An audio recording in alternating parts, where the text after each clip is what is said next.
نحمده ونصلي ونسلم على سيدنا ومولانا رسوله النبي الأمين المكين الحنين الكريم الرؤوف الرحيم أما بعد فأعوذ بالله من الشيطان الرجيم بسم الله الرحمن الرحيم اللهم صل على سيدنا ومولانا محمد وعلى آل سيدنا ومولانا محمد وبارك وسلم وصلوا عليه۔ جی ناظرین کرام، امید کرتا ہوں آپ خیر و عافیت سے ہوں گے اور دعا گو ہوں کہ مالک کی کائنات آپ کو ہمیشہ سلامت رکھے، ہمیشہ خوش رہیں، آباد رہیں۔ تاجدار کائنات صلی اللہ علیہ وآلہ وسلم کی بارگاہ میں درود و سلام کا نذرانہ پیش کرتے رہیں۔ جی ناظرین کرام، آج کا جو ٹاپک ہے وہ کل کے ٹاپک کا دوسرا حصہ ہے، دعا اور درود پاک۔ آج اس کا دوسرا حصہ چند باتیں آپ کی گوش گزار کروں گا۔ حضور نبی رحمت شفیع معظم تاجدار کائنات صلی اللہ علیہ وآلہ وسلم کا ارشاد مبارک ہے کہ اللہ رب العزت کے نزدیک دعا سے عزت اور اکرام والی چیز اور کوئی نہیں ہے، اس لیے قبولیت دعا کی فکر نہ کیجیے، فکر صرف مانگنے کی کرو۔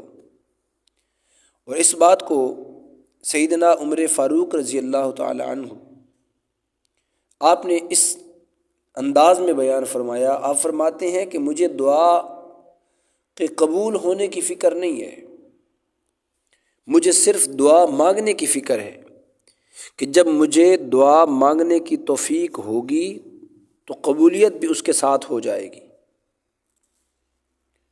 عزیزان گرامی قدر، اگر آداب کا پاس و لحاظ رکھتے ہوئے دعا مانگی جائے تو یہ تین صورتوں میں سے کسی ایک صورت میں یقیناً قبول ہوتی ہے۔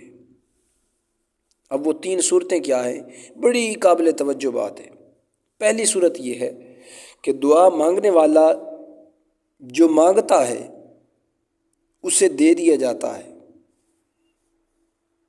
دوسری صورت یہ ہے کہ دعا مانگنے والا جو مانگتا ہے وہ اسے نہیں دیا جاتا۔ اور تیسری اور آخری صورت یہ ہے کہ دعا مانگنے والا جو مانگتا ہے وہ اسے نہیں دیا جاتا، مگر دعا کی بدولت اسے کچھ اور دے دیا جاتا ہے۔ اب اس میں راز کیا ہے کہ جو مانگتا ہے، اس کی پہلی صورت یہ تھی کہ وہ مالک سے جو مانگتا ہے اللہ رب العزت اس کو عطا فرما دیتا ہے، اس بات کی تو سمجھ آ گئی۔ اور دوسری بات جو دعا ہے، دعا بندہ مانگتا ہے مالک سے، مگر مالک وہ چیز اسے نہیں عطا فرماتا جس کی اس نے چاہت کی، اس نے مالک سے مانگا۔ اس کی ریزن کیا ہے؟ اس کی ریزن گرامی قدر یہ ہے کہ جب بندہ مالک سے کسی چیز کی طلب کرتا ہے تو جو اس کے حق میں بہتر ہوتی ہے اللہ رب العزت اس کو عطا فرما دیتا ہے۔ یہ ہے پہلی صورت کہ مالک سے وہ جو مانگتا ہے، اللہ رب العزت کی ذات تو آنے والی خبروں کو دیکھتی ہے، دلوں کے راز جانتی ہے مالک کی ذات تو مالک کی کائنات جب اس کے فائدہ دیکھتا ہے اس چیز میں تو اس کے لیے آسان فرما دیتا ہے، اور جو چیز وہ مالک سے مانگتا ہے مالک کی کائنات اس کو عطا فرما دیتا ہے۔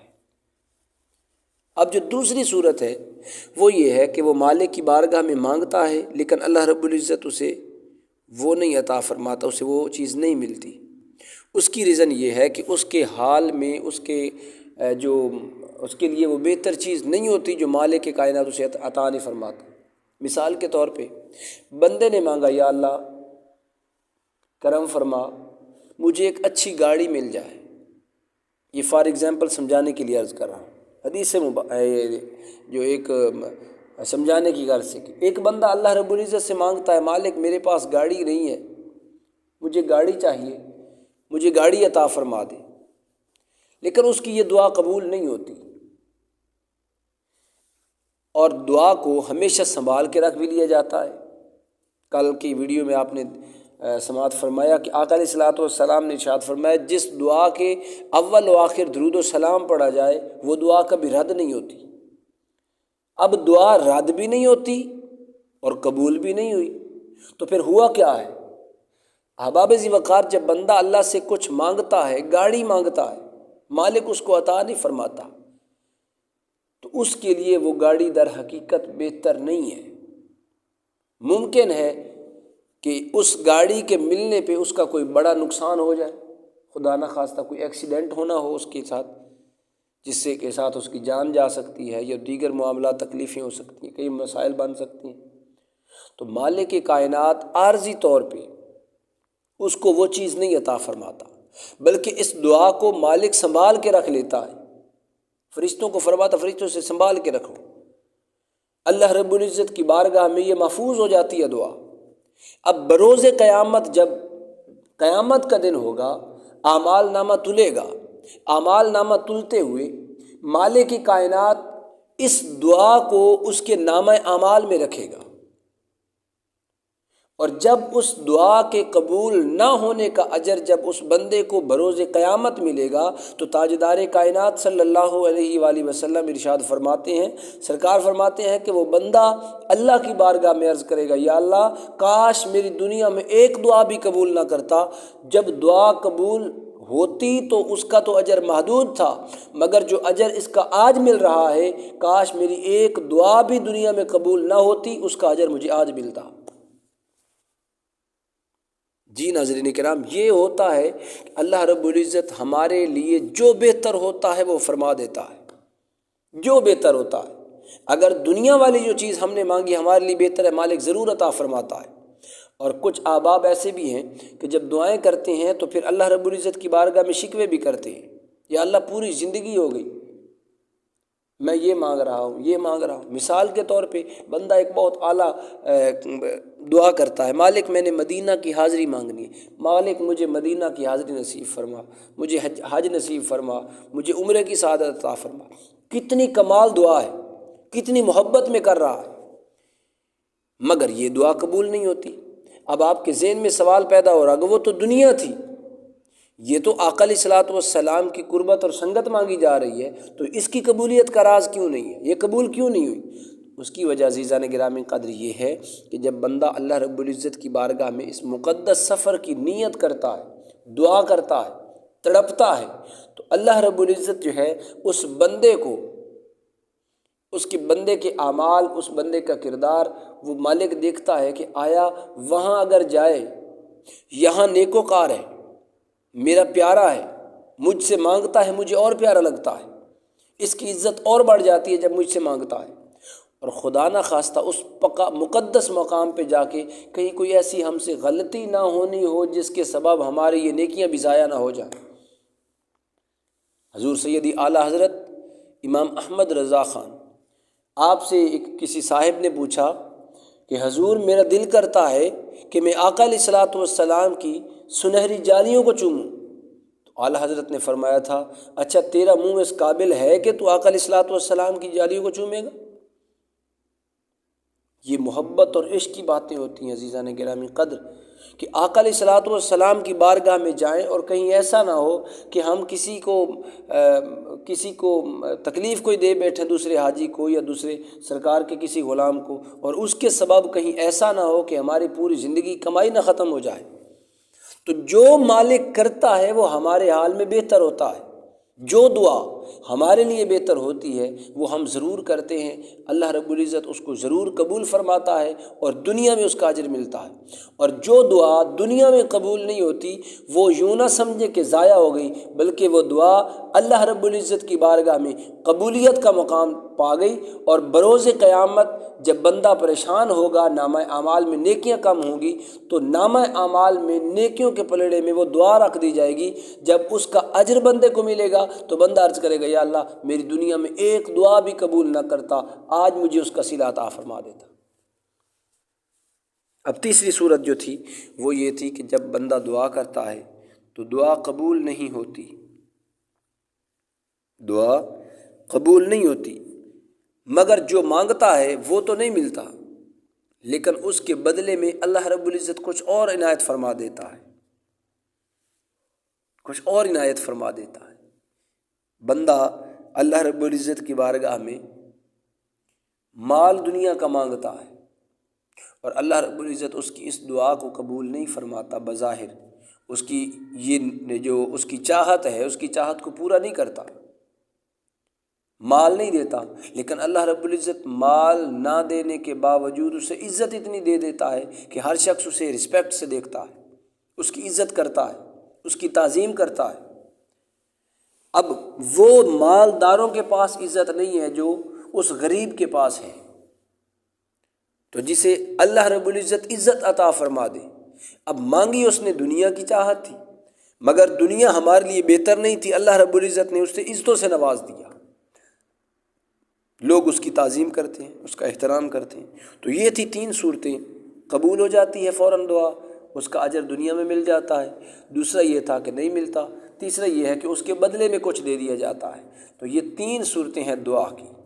اور میں پھر ایک بار عرض کر رہا ہوں، کل بھی میں نے ویڈیو میں عرض کیا تھا کہ کوئی بھی کسی شخص کی دعا جو بندہ درود و سلام پڑھ کے کرے، اللہ رب العزت کی بارگاہ میں یقین کے ساتھ دعا مانگے تو کوئی دعا بھی رد نہیں ہوتی۔ اگر دنیا میں کوئی قبول نہیں ہو رہی تو اس کی ریزن یہ ہے جو میں نے آپ کو عرض کر دیا۔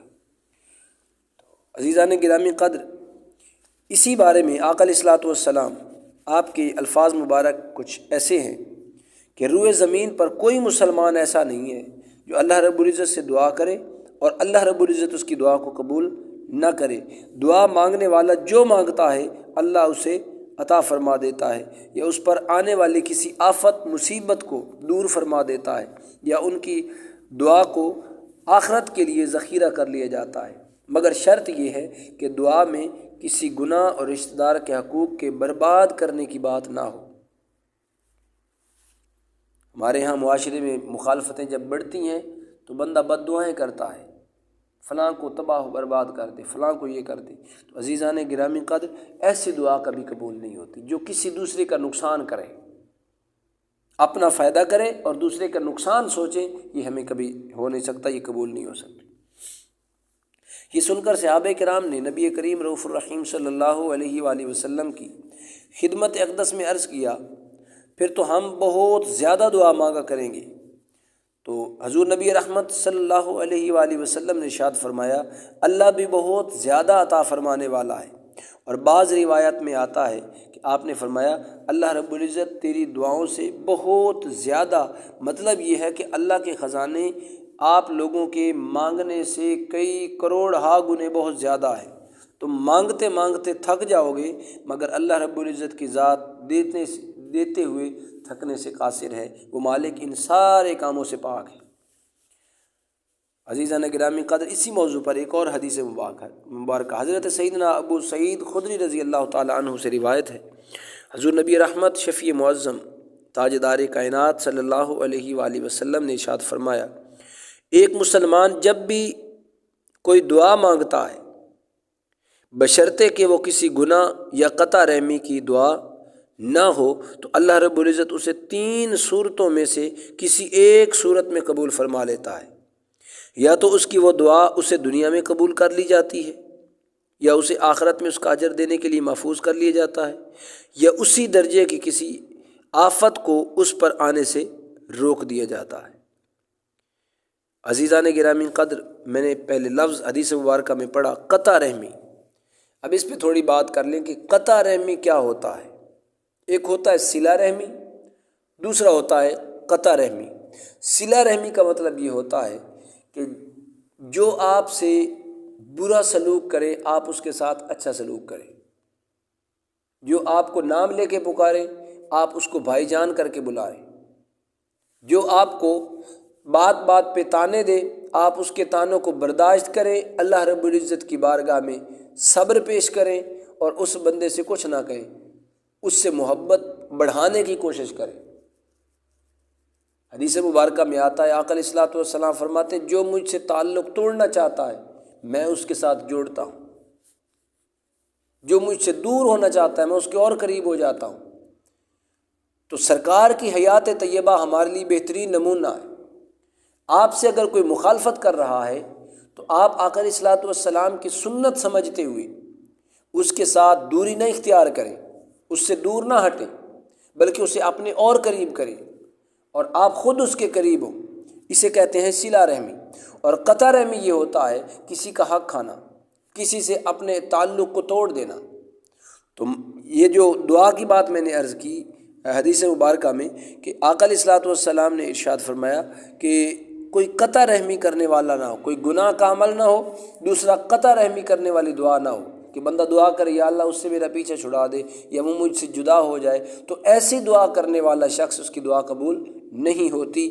اب گناہ اور قطع رحمی، کسی سے تعلق توڑنا اپنے رشتہ داروں کے ساتھ، اسی طرح حدیث مبارکہ میں آتا ہے لا يدخل الجنت قطات، کہ بغیر کسی وجہ کے اپنے رشتہ داروں سے تعلق توڑنے والا ہم میں سے نہیں اور جنت میں نہیں جائے گا۔ لا يدخل الجنت، جنت میں داخل نہیں ہوگا۔ گناہ کون سا ہوگا؟ اپنوں سے تعلق توڑنا۔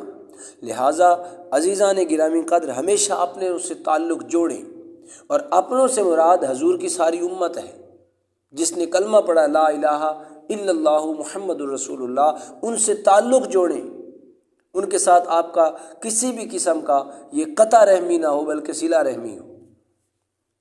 تو یہ دعا کے 3 صورتیں ہیں کہ یہ ہر صورت میں قبول ہوتی ہیں۔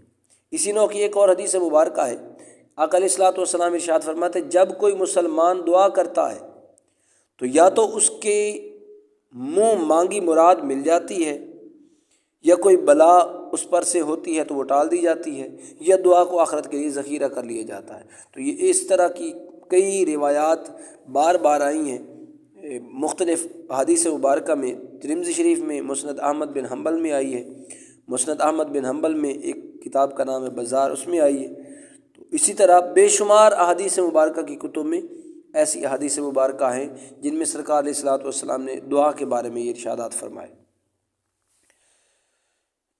اسی طرح ان احادیث مبارکہ سے معلوم ہوتا ہے کہ جو دعا بظاہر پوری نہیں ہوتی، در حقیقت وہ پوری ہو چکی ہوتی ہے، مگر اس کی قبولیت کی صورت وہ نہیں ہوتی جس کی ہم نے توقع کر رکھی ہے، یعنی آخرت میں اس کے لیے سنبھال کے رکھ لی جاتی ہے۔ حضور نبی رحمت شفیع معظم صلی اللہ علیہ وآلہ وسلم نے ارشاد فرمایا کہ قیامت کے روز اللہ رب العزت ایک بندہ مومن کو اپنے حضور طلب فرمائے گا اور استفسار فرمائے گا کہ فلاں تو نے دن میں یہ دعا نہ کی تھی کہ میں تیرا وہ رنج و غم دور کر دوں جس میں تو مبتلا تھا، تو میں نے تجھے اس رنج و غم سے نجات بخشی تھی۔ بندہ کہے گا بالکل سچ ہے اے میرے پروردگار۔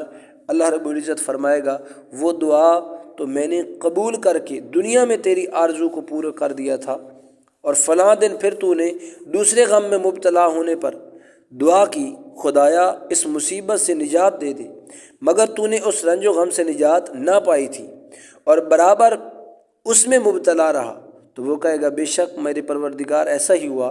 اللہ رب العزت ارشاد فرمائے گا کہ میں نے اس دعا کے عوض جنت میں تیرے لیے طرح طرح کی نعمتیں جمع کر رکھی ہیں۔ حضور اقدس صلی اللہ علیہ وآلہ وسلم نے ارشاد فرمایا کہ اسی طرح دوسری دعاؤں کے بارے میں بھی دریافت کر کے یہی فرمایا جائے گا۔ اللہ اکبر، یعنی جو دعا بندہ کرتا ہے اور اس دعا کو دنیا میں پورا نہیں کر دیا جاتا، حضور فرمانا یہ چاہتے ہیں اسے اس کے بدلے میں جنت کی نعمتیں عطا ہوں گی۔ تو ظاہر ہے جب بندہ جنت کی نعمتوں کو دیکھے گا، جنت کو دیکھے گا، تو بندہ عرض کرے گا یا اللہ میری دعا دنیا میں ایک ہی قبول نہ ہوتی، یہ تو ایک دعا کا یہ اجر ہے، اگر میری ہزاروں دعائیں قبول نہ ہوتی تو آج مجھے کتنا اجر ملتا۔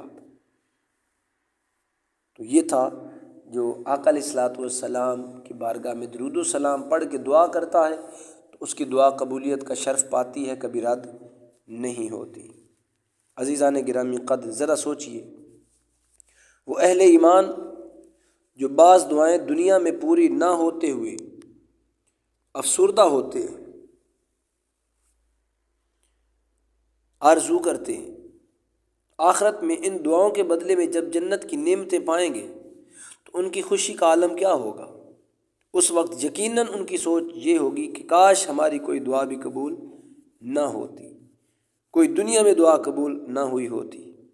تو درج احادیث مقدسہ میں اسی سوچ کی عکاسی فرمائی گئی ہے کہ بندہ مومن کوئی ایسی دعا نہ ہوگی جس کے بارے میں اللہ رب العزت یہ بیان نہ فرما دے کہ میں نے تمہاری اس دعا کو قبول فرما لیا،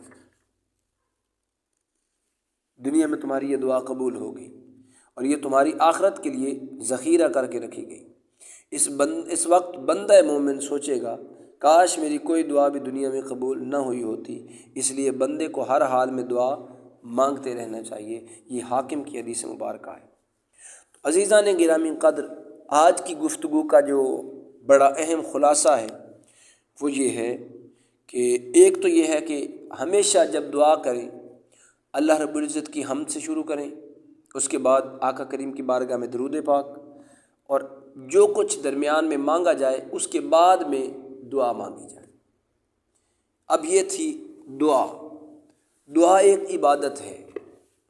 ایک راز یہاں سے یہ بھی پتہ چلتا ہے کہ جس عبادت کے شروع اور آخر میں درود پاک پڑھا جائے وہ عبادت کبھی رد نہیں ہوتی، وہ قابل قبول ہوتی ہے۔ وہ عبادت قابل قبول ہے، اس میں رد ہونے کی، شک و شبہ ہونے کی گنجائش نہیں ہے۔ عزیزان گرامی قدر، آج طرح طرح کے سوالات ہوتے ہیں کہ ہم کب درود پاک پڑھیں اور کب نہ پڑھیں، کتنا پڑھیں۔ تو کب اور کتنا یہ پہلے بھی میں نے کئی بار عرض کیا ہے، لیکن آج ٹاپک کے حوالے سے مجھے پھر بتانا پڑ رہا ہے۔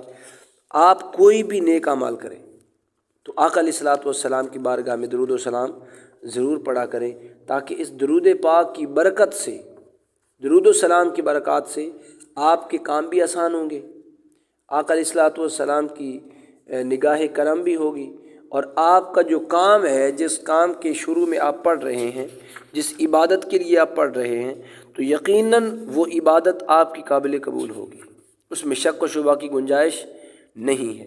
اب دیکھیں کہ بندہ لاکھوں کے حساب سے نیکیاں، ایک عبادت، ایک کام کر کے کمائے، اور بندے کو ڈاؤٹ ہو کہ پتہ نہیں قبول ہوئی ہے یا نہیں، تو ممکن ہے وہ قبول نہ ہو۔ لیکن اگر کوئی شخص درود پاک پڑھ کے عمل کرتا ہے کوئی بھی نیکی کا، تو اس پہ 100%، میں کہتا ہوں کہ 100% یقین ہے کہ وہ قابل قبول ہے۔ تو جب قابل قبول ہے تو یوں سمجھیے کہ آپ ہر عبادت کے شروع اور آخر میں درود و سلام پڑھ لیا کریں۔ درود و سلام پڑھنے سے آپ کے اس عمل پہ مہر لگ جائے گی کہ یہ قابل قبول ہے، یہ قابل قبول ہے۔ اس لیے عزیزان گرامی قدر، ہمیشہ آقا علیہ الصلوۃ والسلام کی بارگاہ میں درود و سلام پڑھتے رہا کریں۔ ایک مشورہ ہے چھوٹا سا، ویڈیو تھوڑی لمبی تو ہو گئی ہے لیکن میں معذرت کرتا ہوں، مشورہ ہے میرا کہ آقا علیہ الصلوۃ والسلام کی بارگاہ میں آپ روزانہ اپنے گھروں کو درود پاک کے حلقات سے، درود پاک کے اجتماع سے اپنے گھروں کو مزین کریں۔ آپ گھر کے فیملی ممبرز جتنے بھی ہیں، آپ بیٹھ جائیں، آقا علیہ الصلوۃ والسلام کی بارگاہ میں درود و سلام پڑھیں۔ جب 100 مرتبہ بھی اگر پوری فیملی درود پاک پڑھتی ہے تو میں کہتا ہوں کہ بہت بڑا اعزاز ہے یہ۔ اور جس گھر میں درود و سلام ہوتا ہے، میں نے شاید پرسوں کی ویڈیو میں عرض کیا تھا، 2 دن پہلے کی ویڈیو میں، کہ جس گھر میں درود و سلام پڑھا جاتا ہے اس گھر کبھی آفتیں نہیں آتی، اس گھر مصیبت نہیں آتی، اس گھر میں رنج و غم نہیں ہوتے، جس گھر میں درود و سلام پڑھنے والے ہوتے ہیں۔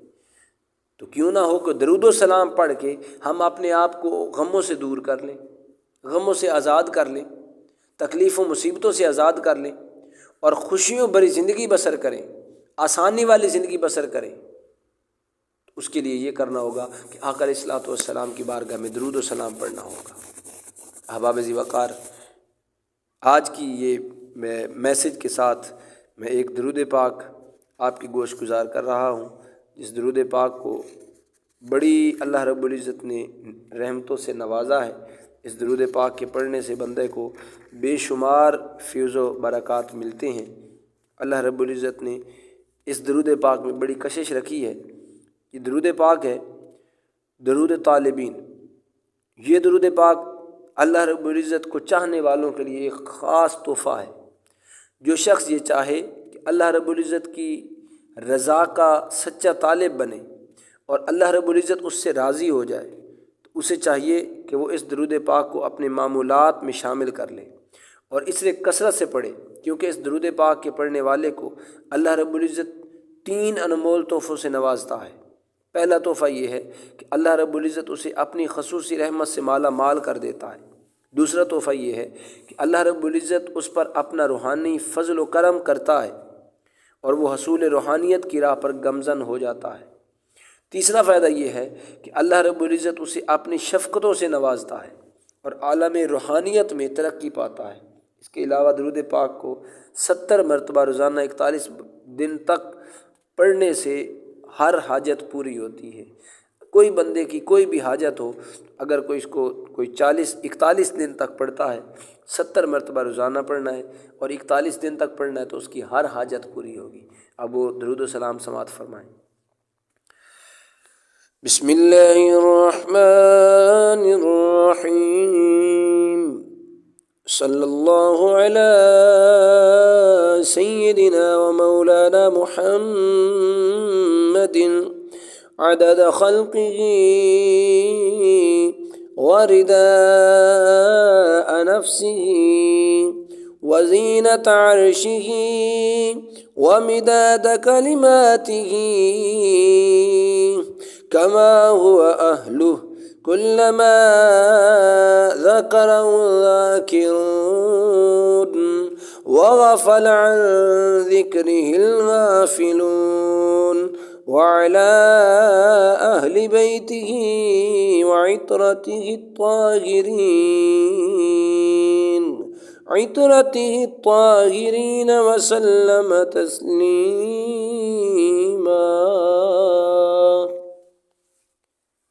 جی ناظرین کرام، یہ تھا درود طالبین، جس کے فیض و برکات بھی آپ نے سنے اور تلاوت بھی سماعت فرمائی۔ میں امید کروں گا کہ آج کی یہ ویڈیو آپ کو پسند آئے گی۔ عزیزان گرامی قدر، ویڈیو پسند آئے تو برائے مہربانی ویڈیو کو لائک کر دیں۔ اگر آپ چینل پہ نئے ہیں تو چینل کو سبسکرائب کر دیں، ساتھ میں لگے بیل آئیکن کو ضرور پریس کریں تاکہ میری ہر آنے والی ویڈیو کا نوٹیفیکیشن آپ احباب کو بآسانی مل سکے۔ مالک کائنات آپ کو 2 جہانوں کی خوشیاں نصیب فرمائے، ہمیشہ شاد رہیں، آباد رہیں، آقا علیہ الصلوۃ والسلام کی بارگاہ میں درود و سلام کا نذرانہ پیش کرتے رہیں، مالک کی بارگاہ میں زیادہ سے زیادہ دعاؤں کے طالب رہیں، دعائیں مالک سے مانگتے رہیں۔ مالک کی کائنات آپ کو 2 جہانوں کی بھلائیاں نصیب فرمائے، آمین۔ السلام علیکم ورحمۃ اللہ تعالی وبرکاتہ۔